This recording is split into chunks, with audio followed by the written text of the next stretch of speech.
Assalamu alaikum wa rahmatullahi ta'ala wa barakatuh. Bonjour mes chers développeurs.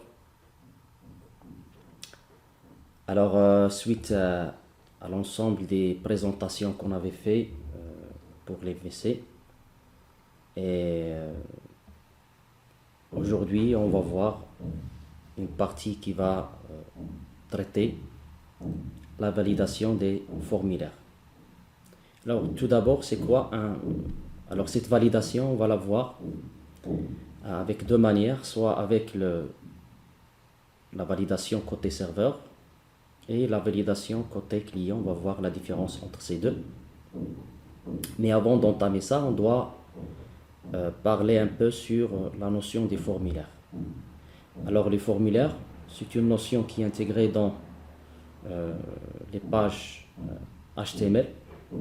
Donc il se base sur l'objet, sur l'élément forme. Alors le rôle de l'élément forme, il permet de poster les informations saisies par l'utilisateur. Qu'il soit donc sur des zones de saisie comme input de type texte, tous les éléments de type input. Donc ils peuvent contenir des informations d'un utilisateur et qui peuvent être envoyées vers le serveur pour que le serveur traite ces informations, soit un ajout, il va faire un ajout, une modification, bien une suppression. Donc ça dépend donc de besoins et ça dépend de la décision du développeur. Alors cette validation, il permet de valider les données avant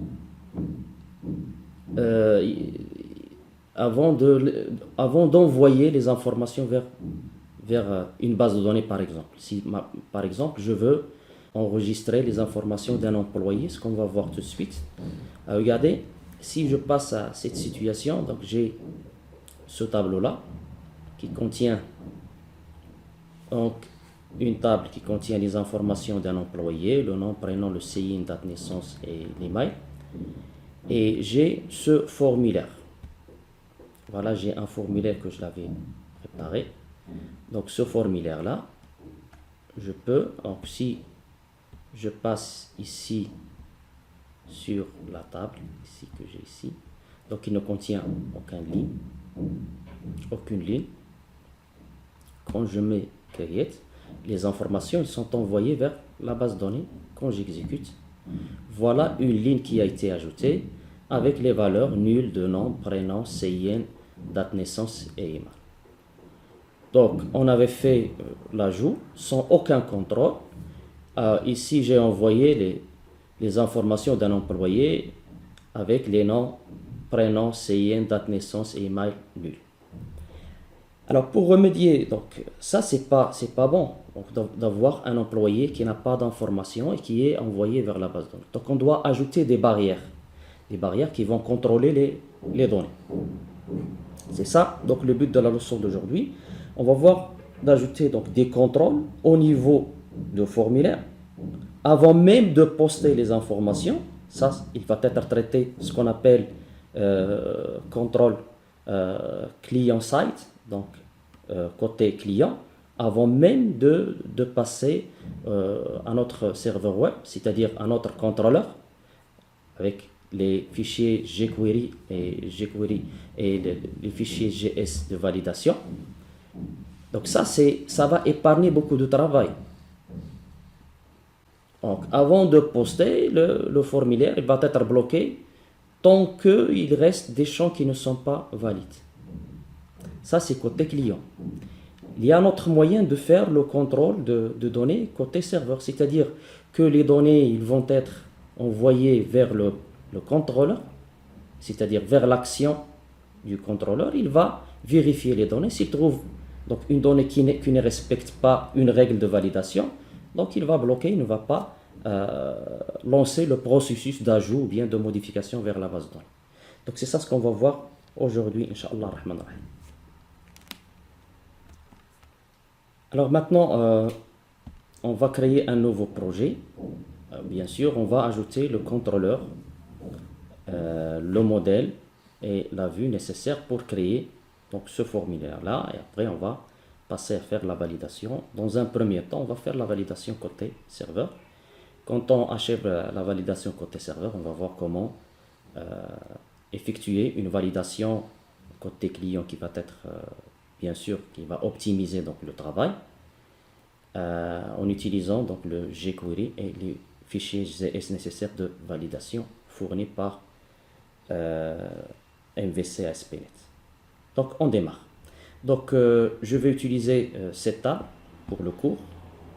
Donc la table employé qui va contenir un ID, un nom, prénom, CIN, date de naissance et un email. Alors sur mon projet, voilà mon projet. On va voir que c'est très facile cette partie de validation. Il suffit de comprendre le principe. Si vous arrivez à comprendre le principe, vous n'aurez pas donc de problème. Alors dans un premier temps, je vais utiliser l'entité framework pour faire rapidement la partie CRAD et surtout la partie ajout sur la base de données. Donc, ajouter nouvel élément, data, entité, add, je passe les liens que j'ai ici. Voilà, passe court.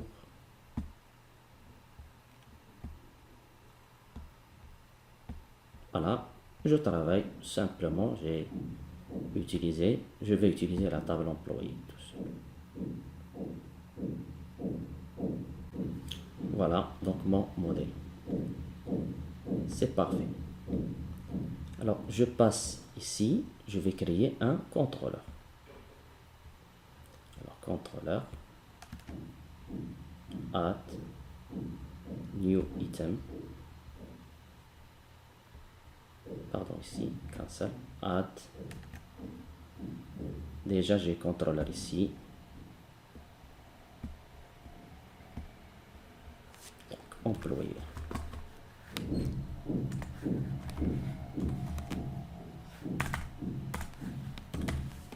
Contrôleur. J'ajoute une action.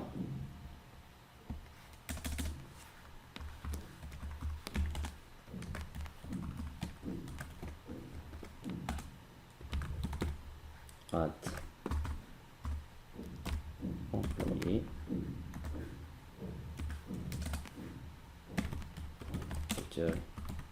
View. Alors maintenant, je vais utiliser le scaffolding pour générer automatiquement le formulaire. Alors, bouton droit, Add View. Cette fois-ci, je vais utiliser donc le modèle, la template, c'est la template create. Je vais utiliser la classe, c'est employé, le modèle. Ça y est, ça me suffit. Ça, je le laisse au standard add. Donc voilà. Je teste cette fois-ci. Voir ce que ça passe.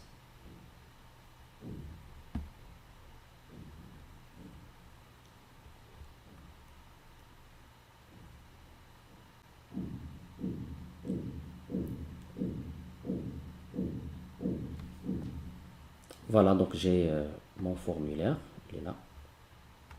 C'est parfait. Ça, je l'enlève. C'est pas la peine de dupliquer les informations. Ça passe. Ici, au lieu de faire add, j'ajoute ajout employé. Je peux le mettre dans un H4 et dans un div to class batch.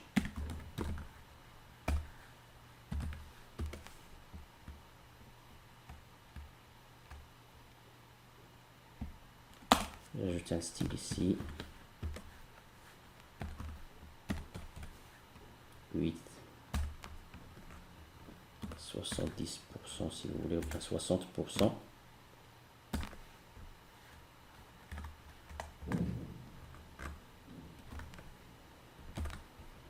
j'actualise. Voilà, c'est parfait. Alors, maintenant je veux voir donc l'action de create. On va envoyer les informations vers la base de données. Ça, j'aurai pas besoin, je vais l'enlever. Et ici, c'est ajouter.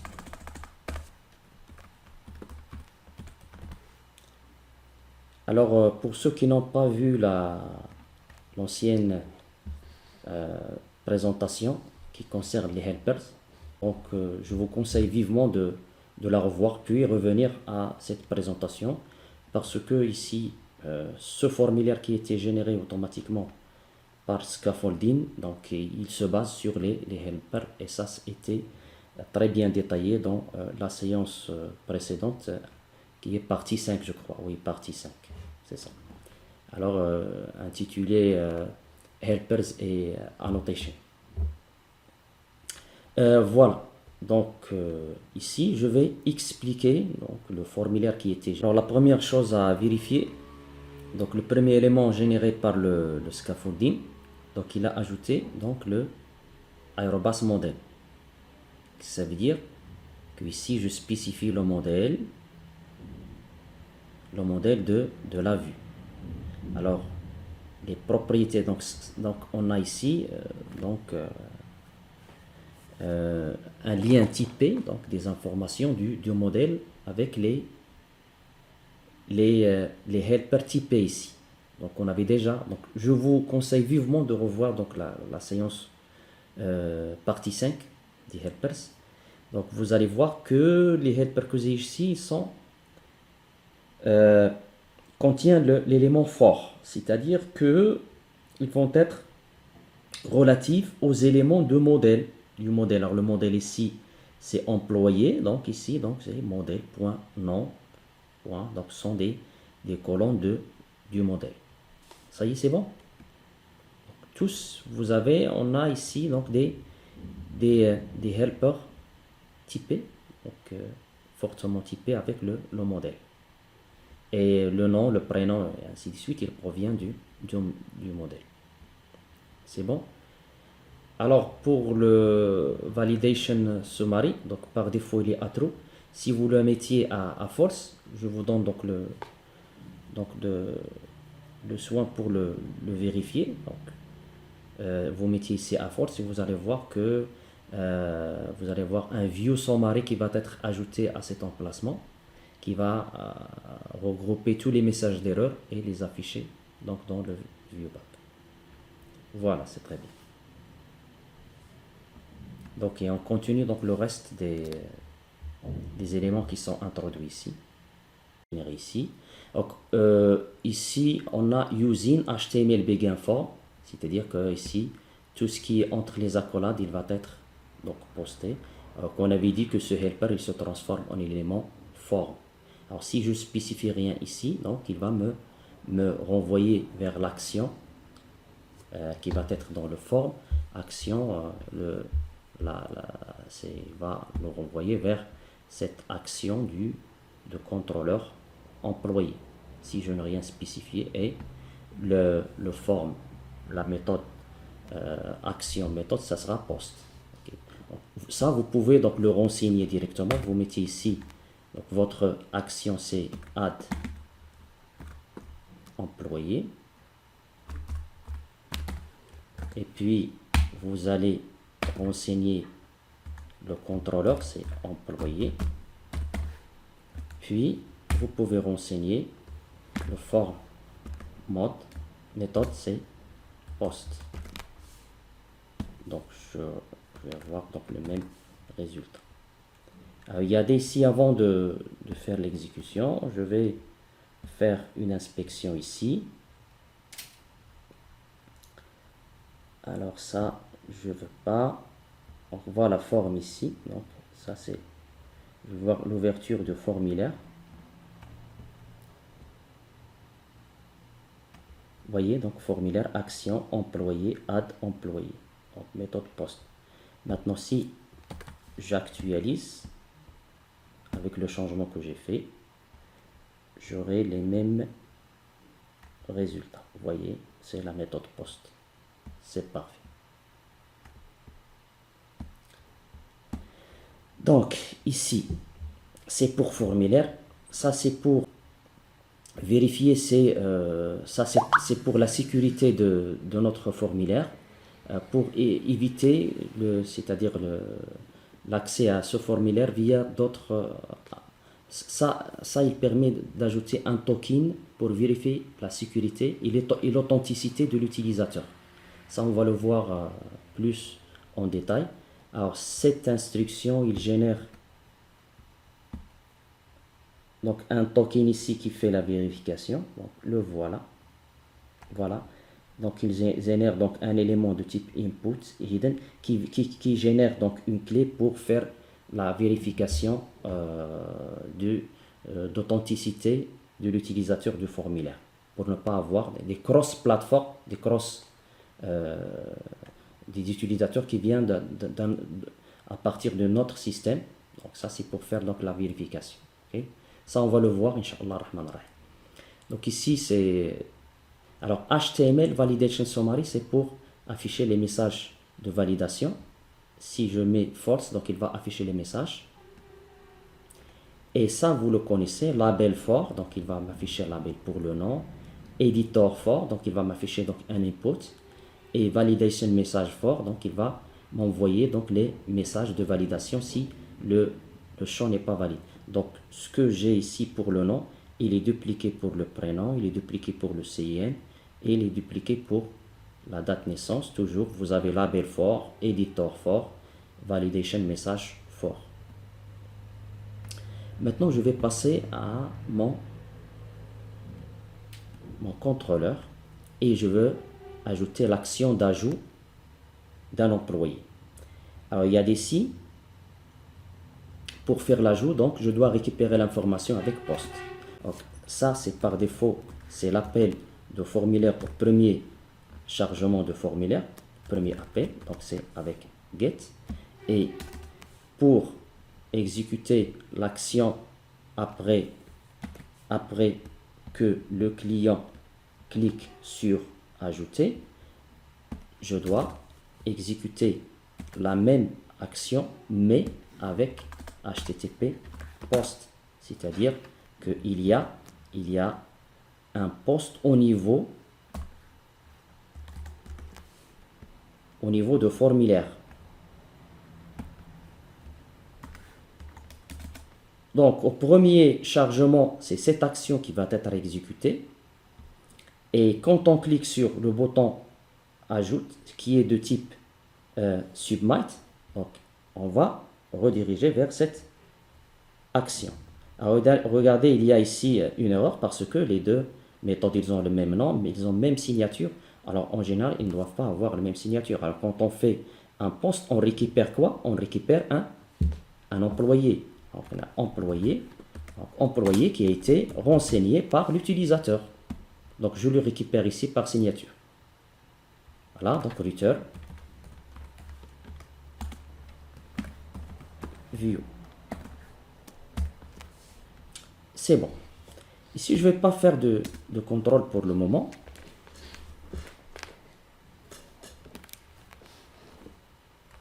Alors, il y a, pour voir est-ce que mon formulaire est valide, donc je dois faire un contrôle ici. C'est-à-dire, c'est modèle state is valid. Donc, s'il est égal à true, c'est-à-dire ce qui est valide, alors ici, je vais faire le code pour ajouter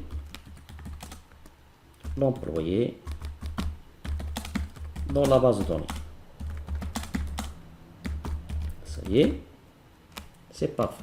C'est là où je vais ajouter mon employé. Else,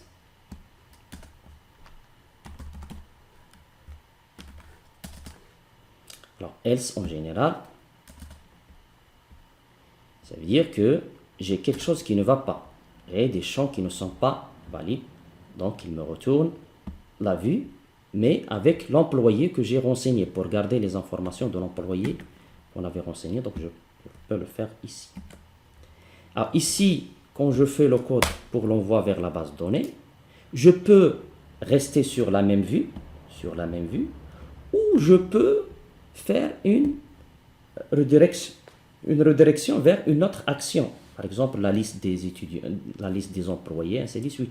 Donc ici, je peux rester sur la même vue, comme je peux faire d'autres actions. Est-ce que c'est clair? C'est parfait. Alors maintenant, je vais ajouter le code qui va me permettre d'ajouter les informations sur la base de données. Donc, je vais utiliser mon contexte. Donc, je suis dans modèle 2. Le nom de mon contexte, DB contexte, c'est ça.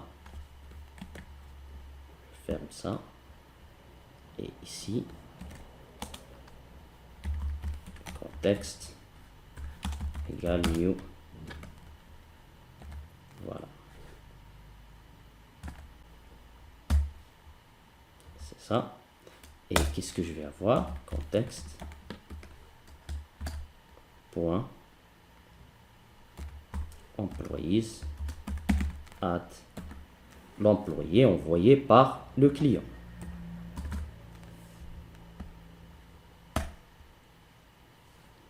Ici, je peux rester sur le même formulaire.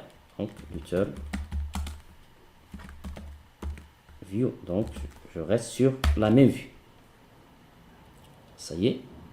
Alors, pour voir ça, je vais mettre un point d'arrêt ici. Et j'enregistre tout ça. Debug. Start debugging.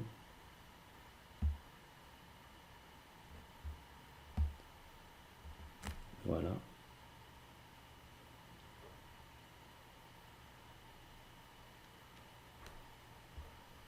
Donc c'est employé.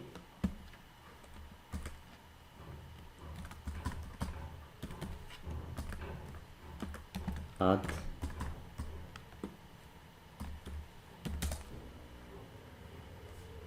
Voilà. Maintenant je renseigne.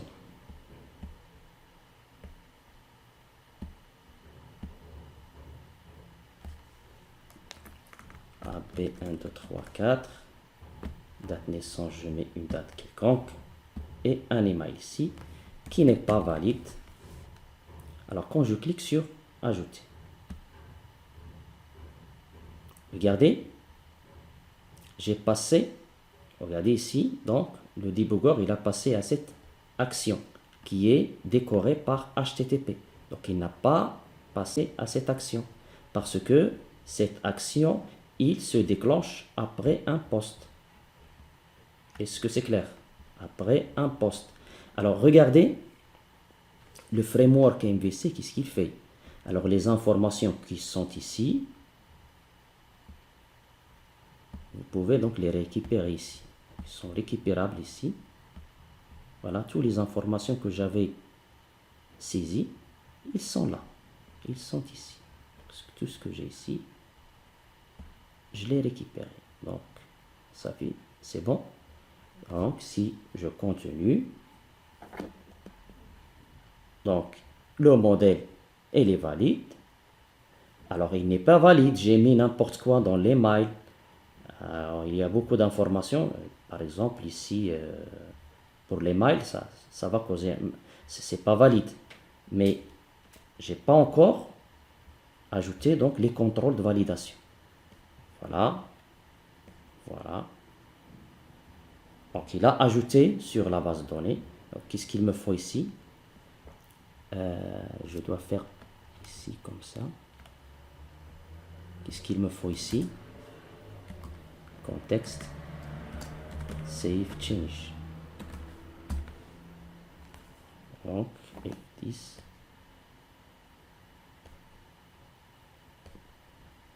Voilà.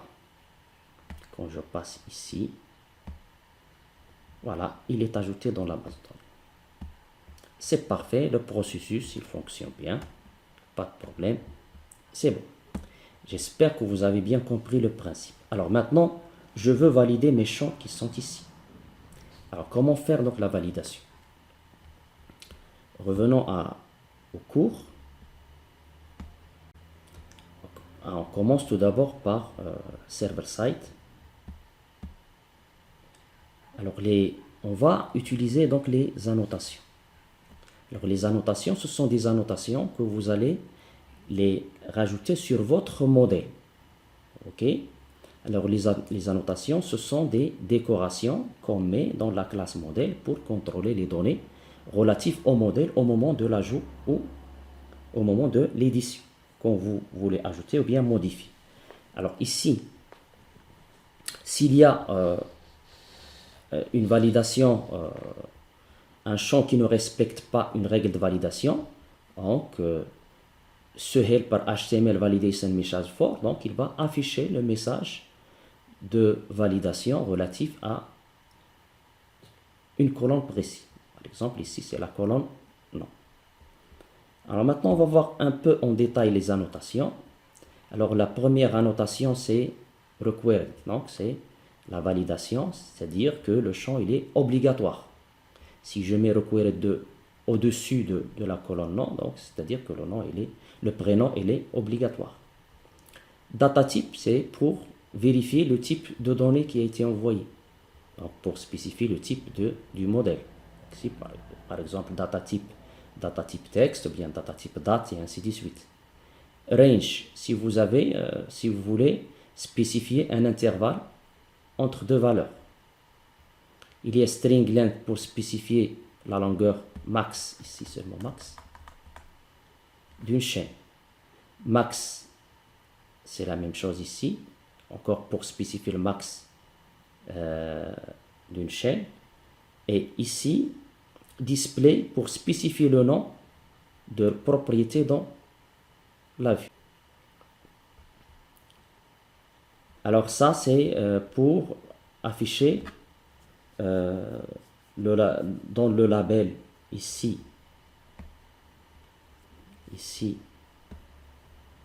donc editor, c'est label fort, donc il va m'afficher le nom de la colonne. Alors si je renseigne display name, par exemple code, alors la colonne, il va être nommée dans le label par code. Ça, on va le voir en détail. Il y a display format pour mettre une date dans un format précis. Par exemple ici, je veux afficher la date avec ce format, jour, mois et hier. Regular expression, ça on va l'utiliser souvent pour spécifier un regex pattern. Par exemple, ce regex pattern, c'est pour vérifier un email. Donc on peut vérifier n'importe quoi. Ça, on va l'utiliser pour vérifier le CIN. Au Maroc, le CIN, il y a 2 lettres. Après ces 2 lettres, il y a 5 chiffres, si vous voulez. C'est bon. Donc, on va mettre en place ces validateurs. Donc, je passe maintenant à mon modèle.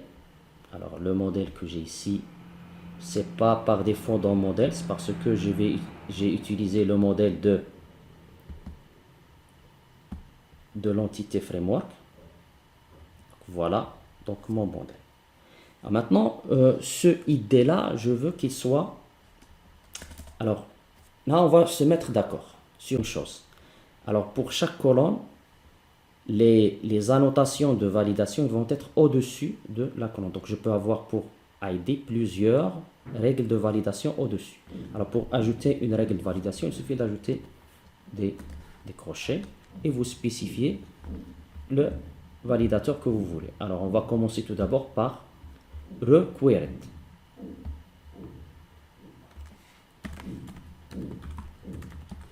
Vous devez ajouter les dépendances. C'est dans la dépendance, vous allez utiliser System Component Model Data Annotation. Et ici, message qu'est-ce que je veux dire?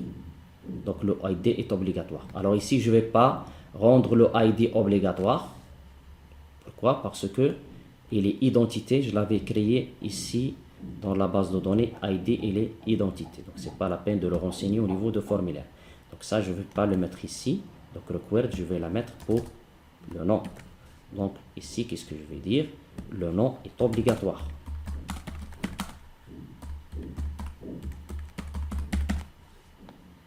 Ça y est. De même pour les autres. Donc, tous les champs, les colonnes en bas, le nom est obligatoire. De même, le prénom est obligatoire.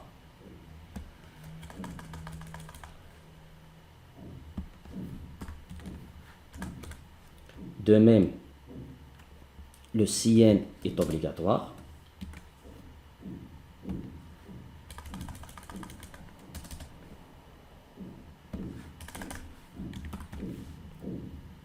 De même, la date, il est obligatoire. La date naissance.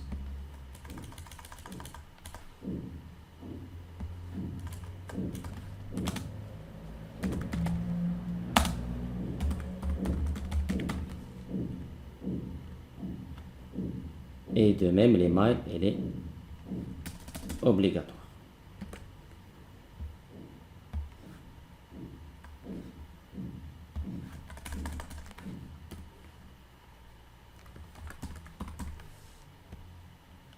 Alors ici, je peux agir sur l'affichage des labels des colonnes.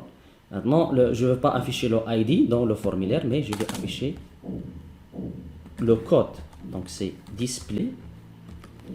Et ici, vous spécifiez le name. Donc, name. Je veux que la colonne ID va être affichée par code. Ça y est, j'enregistre. CTRL S. J'enregistre ici. J'exécute.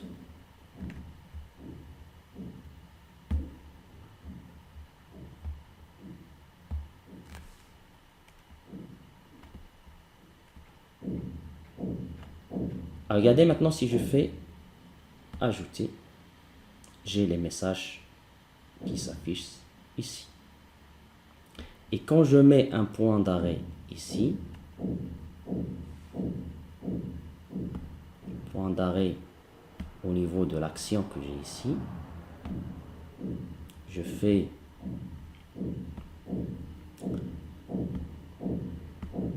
un débobine ici.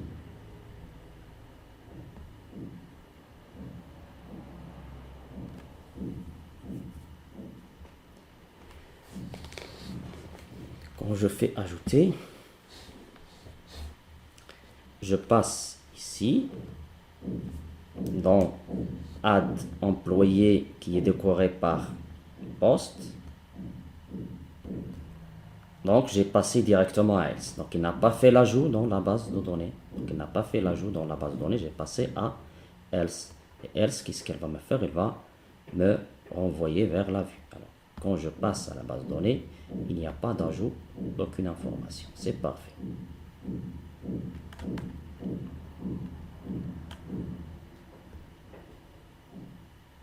C'est bon.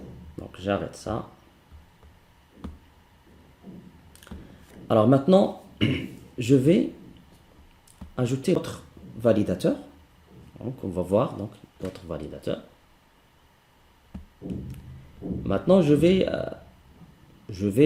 vérifier les mails. Alors les mails il est required, donc il doit être en format email. Je peux utiliser regular expression et je spécifie ici mon expression avec arrobas et je spécifie ici mon expression et ici j'envoie l'erreur message, vérifiez votre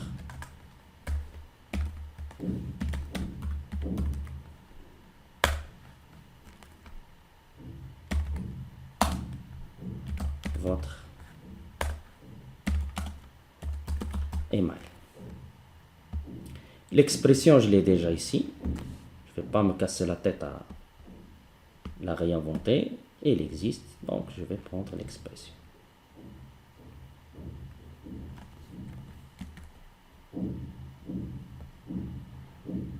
gagner un peu de temps.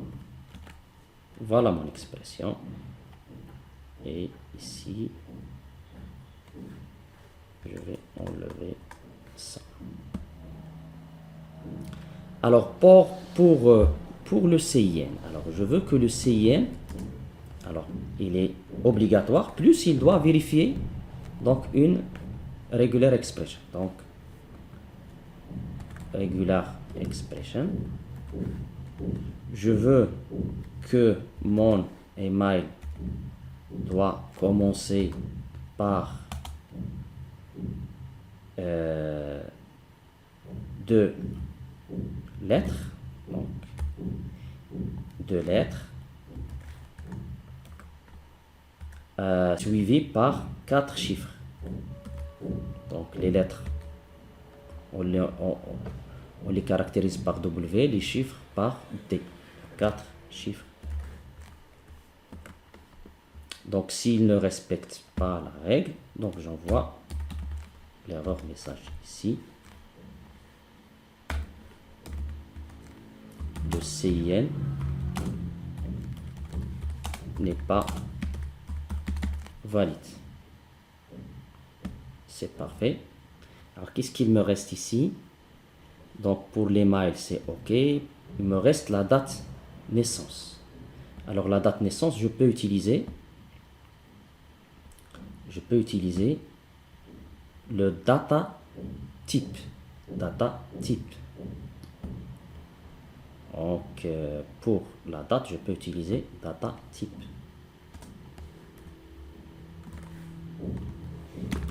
Data type. Data type point date.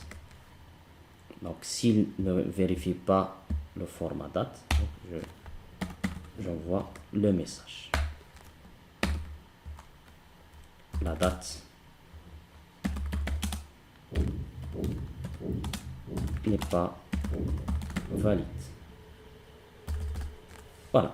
Donc ça c'est largement suffisant pour ajouter. Vous allez voir que c'est facile d'ajouter ces validateurs. Il n'y a pas quelque chose d'extraordinaire. Si vous voulez ajouter d'autres validateurs, je vous renvoie vers la documentation à Microsoft et chaque fois vous rajoutez les validateurs que vous voulez. Donc on teste tout d'abord ça. J'exécute.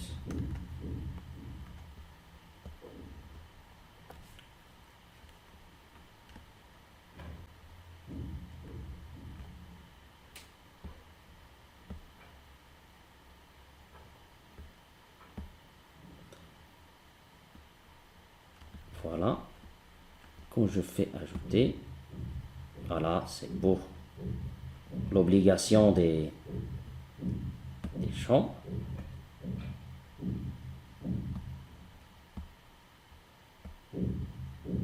Voilà la date maintenant. Quand j'ai ajouté data type, donc il m'a donné le format date ici. Vous pouvez ajouter un data picker ici, que vous pouvez ajouter un data picker. Les mails ici, si je vais n'importe quoi dans les mails, je fais ajouter. Donc j'ai un autre type de validation, c'est pas l'obligation. Maintenant c'est le CN n'est pas valide. Qu'est-ce qu'on avait dit pour le CN? Il doit contenir deux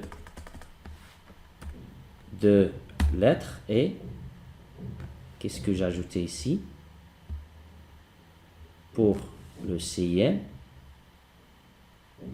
et 4 chiffres. 1, 2, 3, 4. Pour maintenant le CN il est valide. Qu'est-ce qu'il me reste?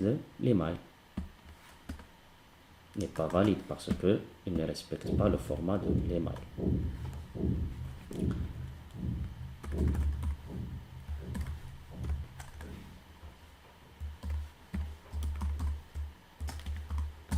Regardez maintenant. À ce moment-là,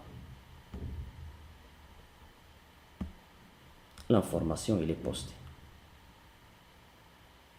Ça y est, vous avez vu donc maintenant l'information elle est vérifiée, le CIN il respecte.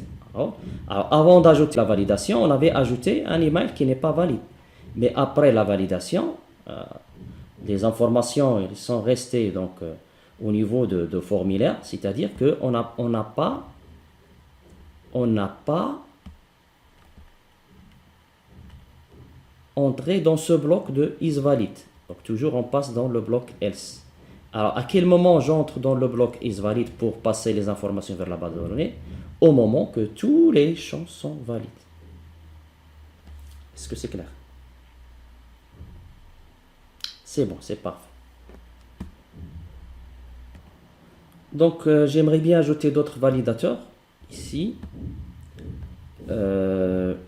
J'aimerais bien tester cette validation string length. Maintenant, si je suppose que le nom ne dépasse pas 30, ne dépasse pas par exemple 12, donc 12 lettres, donc string length 12 et message, le nom, voilà string length, CTRL S. J'actualise ici, je crois que ça va passer. Je vais faire une erreur ici pour voir. Est-ce que voilà, ça passe. Si je mets ici pour ça, c'est pour le nom, ok? Donc le nom, il ne doit pas dépasser 12. 1, 2, 3, 4, 5, 6, 7, 8, 9, 10, 11, 12, 13, 14, 15. Je dois réexécuter.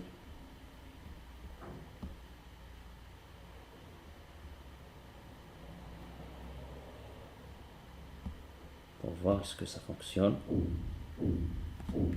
1, 2, 3, 4, 5, 6, 7, 8, 9, 10, 11, 12, 13, 14, 15. Voilà. Le nom ne doit pas dépasser 12 lettres. Voilà. Si je mets moins. Donc, voilà. C'est parfait. Donc, ça passe. Donc, le nom. C'est parfait. Donc, on va voir un autre. Range, si vous avez donc quelque chose qui est numérique, vous spécifiez la valeur min et la valeur max et l'erreur de message. Alors, à ce niveau-là, qu'est-ce qu'on avait fait? On avait fait donc un contrôle de validation côté serveur. Vous allez me dire pourquoi c'est une validation, cette validation elle est côté serveur. Pourquoi elle est côté serveur? Parce que la vérification de validation, il se fait sur le serveur. Quand je fais ajouter, regardez, regardez ici en haut. Il y a un postback. Regardez ce qui arrive ici. Il y a un postback. Et quand j'avais mis un point d'arrêt ici, on avait qu'il y a une exécution qui est déclenchée donc, au niveau de serveur. Alors, il est judicieux de faire la vérification côté client, c'est-à-dire, c'est le browser, je vais déléguer la vérification au browser. C'est lui qui va faire la vérification sans faire un postback. À quel moment je vais faire un postback? Au moment que tous les champs sont valides. À ce moment, je poste. Alors, à ce moment-là, je vais soulager mon serveur.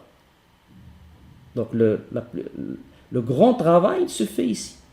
Donc, à ce niveau-là, à ce moment, on travaille ici, maintenant, côté serveur. On fait un postback. Donc, tout ça, il est envoyé vers le serveur.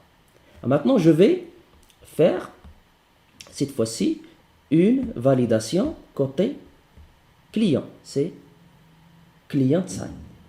C'est ça ce qu'on va voir maintenant. Alors, pour ce faire, tout d'abord, on doit voir une configuration dans le web config. Je vais voir est-ce qu'il est configuré tout d'abord. Je passe à mon web config et je vais voir cette clé client validation enable. Je dois vérifier est-ce qu'il prend la valeur true. Et une JavaScript enable, il doit prendre la valeur true. Donc ces deux, ils doivent être donc égal à true. Premièrement. Deuxièmement, je dois voir. Alors, essayez de suivre avec moi. Je vais aller doucement. Je dois voir. Donc, comme vous voyez ici, ce formulaire-là, cette vue, il est inclus dans quoi? Il est inclus dans mon layout. C'est-à-dire, il est injecté dans le layout. Alors, mon layout, voilà mon layout. Donc, cette logique que je vais vous montrer maintenant, ça reste toujours la même. Alors, mon layout, je vais le trouver où? C'est dans View et dans Cherry. Voilà mon layout. Alors, regardez mon layout ici. Il a ces deux instructions. Bundle jQuery. Qu'est-ce que ça veut dire? Script render bundle jQuery. C'est-à-dire à ce niveau-là, il va ajouter un fichier jQuery. Donc, des fichiers de jQuery. Donc, ça, c'est un titre. Donc, c'est un nom d'un ensemble des fichiers qui sont configurés au niveau de quoi? Ça, on l'avait déjà vu. Au niveau de quoi? Il est configuré au niveau de quoi? De AppStart. Je passe à AppStart et je vais chercher ce nom-là, Bundle jQuery. Donc, AppStart, Bundle Configuration. Voilà, Bundle jQuery. Alors, dans ce Bundle jQuery, j'ai l'ajout d'un fichier qui se trouve dans Script. Voilà, Script.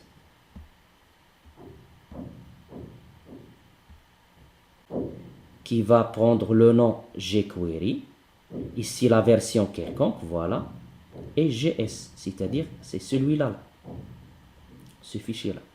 Or, si je veux avoir une validation côté client, ça, il est insuffisant pour faire la validation. Là, il y a un autre fichier qui est dédié pour faire la validation, soit jQuery validate, ou bien soit jQuery validate min. Seulement ça, il est minimisé en mégaoctets. Donc la taille, elle est petite, mais le contenu, c'est le même. Et il me faut encore jQuery validate une TrueSafe. Une TrueSafe. Celui-là ou bien celui-là. Donc il me faut ce fichier-là et ce fichier-là. Donc il y a beaucoup de méthodes pour le faire. Donc je vais vous montrer une méthode pour le faire. Soit j'ajoute directement ces fichiers dans mon formulaire, mais c'est une méthode qui n'est pas... On peut l'utiliser, mais on peut faire mieux. Alors, regardez si je fais ça. Je passe à la vue, et ici en bas, j'ajoute mes fichiers. Regardez, donc je peux faire ça. Alors, qu'est-ce qu'il me faut? Il me faut le jQuery. Je l'ajoute. J'ajoute jQuery validate me. J'ajoute jQuery validate une opt, je n'arrive pas à le dire, donc une opt receive et je le passe ici.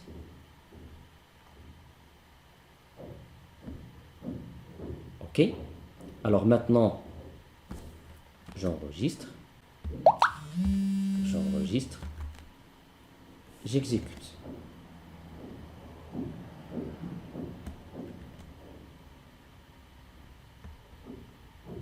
J'exécute. Le tweet enregistré. On va voir what's happened. Quand je fais ça. Il n'y a pas de postback, regardez. Il n'y a pas de postback. Il n'y a pas de postback. Donc ici, quand je fais maintenant un point d'arrêt, si j'ajoute un point d'arrêt ici, et quand je fais mon debug ici,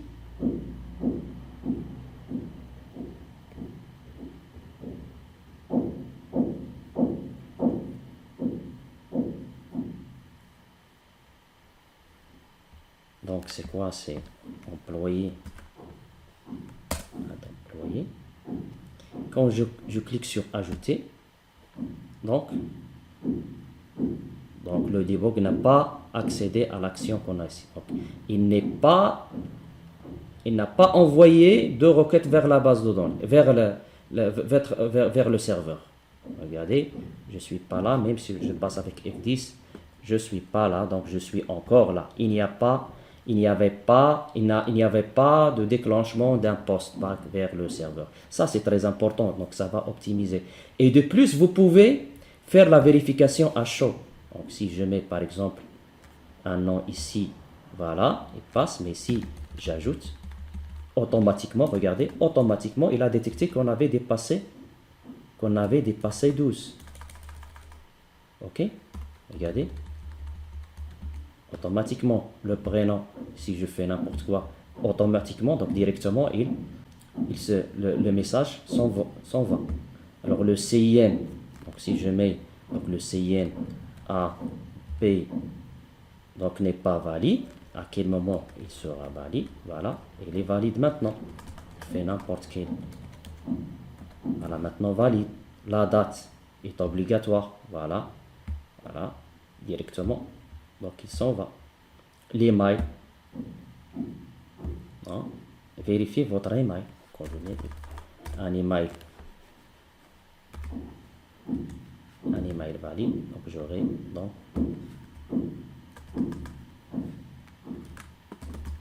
voilà. Alors regardez maintenant, le tout il est valide. Alors regardez ici. À ce moment-là, le post-part était effectué. Et voilà, maintenant, le debugger, il me place sur l'action. Donc, cette action qui va être exécutée quand je fais le F10. Donc, voilà. Donc, l'ajout, il est ajouté sur la base de données. Je reviens à la vue. Vous allez voir votre base de données. Donc, l'information, elle est bien ajoutée sur la base de données. C'est très bien. Alors, regardez ici. Pour activer la validation côté client, deux choses à vérifier. Vous devez vérifier tout d'abord le web config. Ces deux clés, ils doivent être à true, premièrement. Deuxièmement, vous devez ajouter les fichiers JavaScript nécessaires pour faire la validation. Alors le jQuery, et ces deux utilisent le jQuery, c'est jQuery validate et jQuery validate unopt trosave me. Alors ça, je l'avais ajouté directement ici en dur. Je peux créer ici, soit je l'ajoute ici, soit je peux faire la chose suivante. Je passe ici sur, il y a beaucoup de méthodes pour le faire. Vous pouvez ici, au niveau de bundle config ici, vous ajoutez les fichiers de validation. Mais si vous rajoutez les fichiers de validation ici, donc je fais virgule et j'ajoute les fichiers manquants, c'est jQuery validation, jQuery validate input stream, comment il s'appelle? Unopt receive, je peux les ajouter ici. Mais si vous l'ajoutez ici, c'est pas tous les formulaires, tous les views sont des formulaires. C'est à cause de ça, ils ne sont pas ajoutés ici. Alors, la chose la plus intelligente, c'est que vous pouvez ajouter un bundle réservé à la validation et vous allez le rajouter seulement sur les vues qui portent sur des formulaires. Donc ici, je vais, par exemple, validation. Et dedans, vous allez ajouter les fichiers manquants. Donc, ce sont deux fichiers.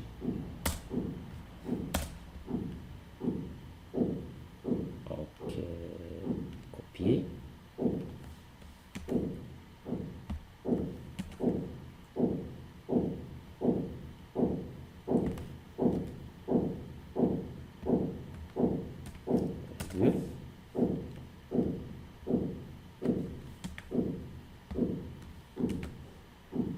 Voilà.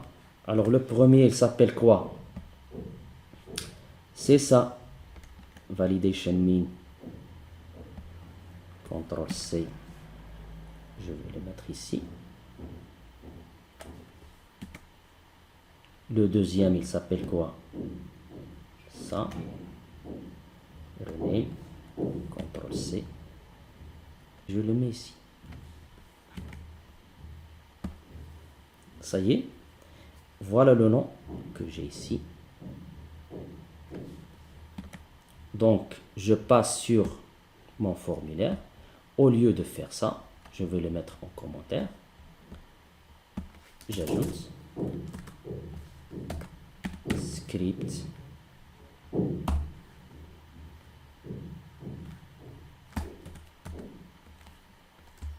point render ça. Voilà. Donc maintenant, j'ai la valide. Donc chaque formulaire que je veux ajouter les fichiers GS nécessaires à la validation, donc j'ajoute cette instruction script render et le nom de render. CTRL S, et quand j'exécute,